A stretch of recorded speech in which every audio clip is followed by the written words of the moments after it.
Obviously, win Rookie of the Year, and I will win Rookie of the Year. On Wemby and Chet, you guys posed an interesting question to me yesterday. I think it's very clear, and I think you guys will agree with me on this. Chet Holmgren is the Rookie of the Year right now. Has to go to Victor.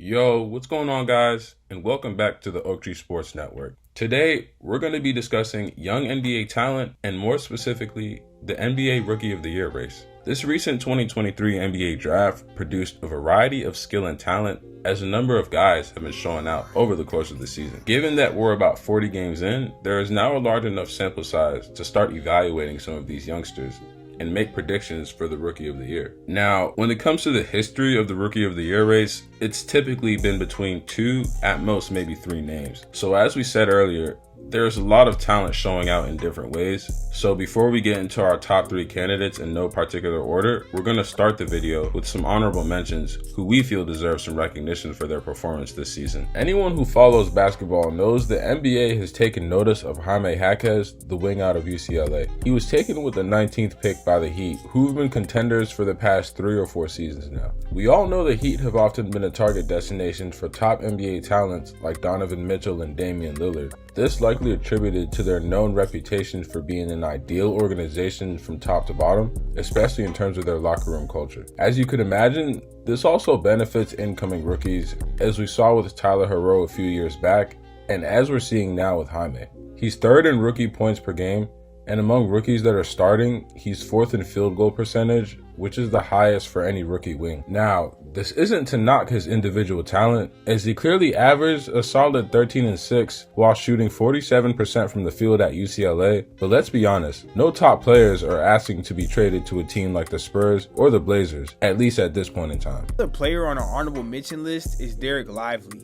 So Lively is another rookie that is having a very solid season and deserves a little bit of recognition. Coming out of high school, Lively was the #1 ranked player in the country and was projected to go top 2 in the 2022 NBA draft. Now, despite Lively only scoring 5 points and 2 rebounds at Duke, his 2.5 blocks per game showed the defensive upside that attracted a lot of NBA teams in need of rim protection. The Thunder ended up taking Lively with the 12th pick and proceeded to trade him to Dallas for the number 10 pick Cason Wallace and Davis Bertans. This seemingly was a match made in heaven for both Lively and the Dallas Mavericks, as he could provide rim protection without taking away too many shots from their superstars Luka and Kyrie. Now, it's important to keep in mind that, despite not being a scorer, Lively still shot an extremely efficient 65.8% from the field in college, and is doing even better now in the NBA with an amazing 71.5% from the field, which is 6th in the entire league. However, like Jaime, having 2 all-NBA caliber players on your team doesn't leave much room to lead rookies in a lot of categories, which is why we left Lively off of our list for Rookie of the Year consideration. Charlotte Hornets selected Brandon Miller with the 2nd overall pick in the 2023 NBA draft in hopes of complementing LaMelo Ball's scoring and facilitation with some secondary scoring and perimeter defense. Brandon Miller definitely got off to a pretty good start in his rookie season, but in order to get closer in contention for the Rookie of the Year award, he'd likely have to step up his game in the second half of the season. He's averaging 13, 3, and 2 on a solid 41% from the field. The interesting thing is these numbers are nearly identical to the rookie year of Jason Tatum, who we all know is currently an all-NBA caliber player that sits atop the power rankings. So it's clear to see how Miller's trending in the right direction, whether or not he's currently contending for the Rookie of the Year award.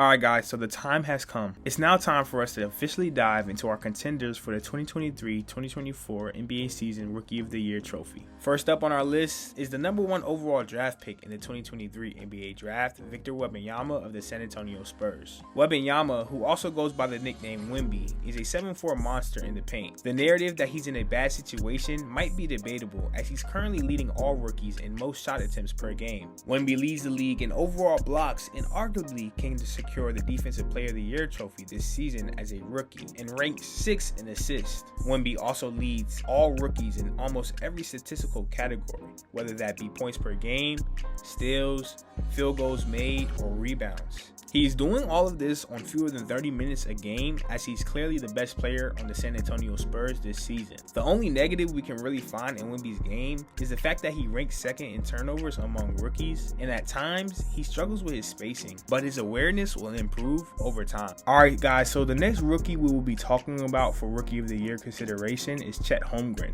Holmgren was drafted number 2 in the 2022 NBA draft by the Oklahoma City Thunder, but sat out all of last season with a right foot injury. This makes him eligible for the Rookie of the Year trophy this season. Holmgren currently ranks 3rd in the league in terms of blocks and ranks top 3 in both rebounds and blocks among rookies. He is leading all rookies in the plus-minus category with a plus 5.3 rating, which showcases his efficiency while on the court. Chet also plays a significant role on a team that is currently top 3 in the West and is being guided by one of the best in the league with SGA. If OKC can continue this momentum, Chet could be a series contender for Rookie of the Year.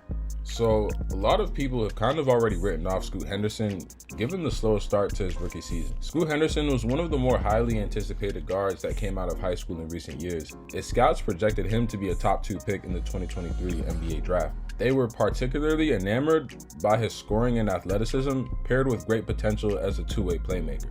Finishing high school a year early allowed for him to join a developmental program with the G League Ignite, a team that's known to have produced a number of NBA draft picks like Jonathan Kuminga and Jaden Hardy.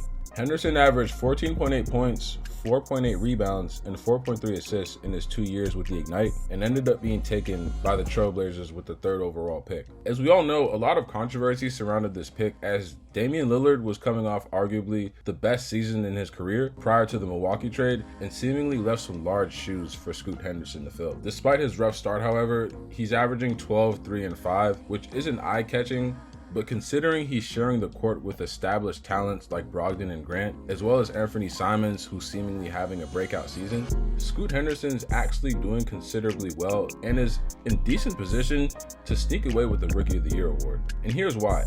This year, he leads rookies in assists, is 5th among rookies in points per game, 2nd for rookie guards, is top 10 among rookies in three-pointers made per game, and is top 10 in rookie guards for rebounds per game. So, as we said, guards typically take just a bit longer to develop, so given the reduced pressure and massive improvement, it would be far from crazy to predict Scoot to win Rookie of the Year. So, when taking a look at these rookies, it's clear to see that the NBA is in good hands for the next 10 or so years. Each player has their own unique skill set that's allowing them to thrive in the NBA at such a young age.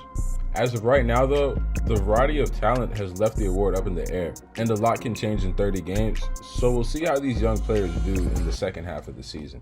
Well, as we always say, thanks for tuning in to another video.